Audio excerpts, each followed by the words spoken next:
think the issue now for us is not about what the president wants or what other Ben Nelson wants. I think it's really about what Pat DeJong and Athenia Jones, who are members of ours, need. And what Athenia does every day is take care of people in her home. She makes $9.25 an hour. She has no health care. Pat DeJong lost her ranch in Montana because of health care bills. This bill has to address people like that, people in your audience right now, and that's what we're concerned about. As you're concerned about them, though, let's talk about the specifics. I will take your point, thanking the president for keeping the debate alive. But the White House has signaled that of the proposals on the table, that it has no objection to the current Senate plan, which would fund health care reforms in large part through what we call the tax on Cadillac insurance plans. And you believe, if I have it right, that if they went forward with that, that it would be a violation of the president's pledge not to raise taxes on middle-class working families. Is that right?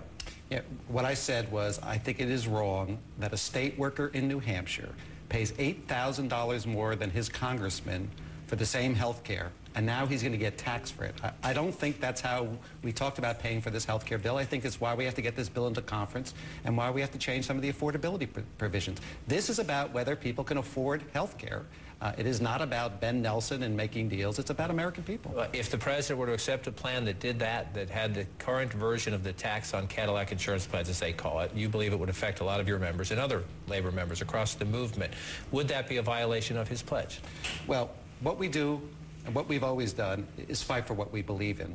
And what we believe in right now is there's a better way to pay for health care than taxing that state worker in New Hampshire for the $8,000 he pays because there's no competition. So, you know, where we are now is we are saying to the president, to the House, and to the Senate, you know, we get another shot in the conference committee to deal with affordability issues. People need to be able to afford it, and that's what the fight is about.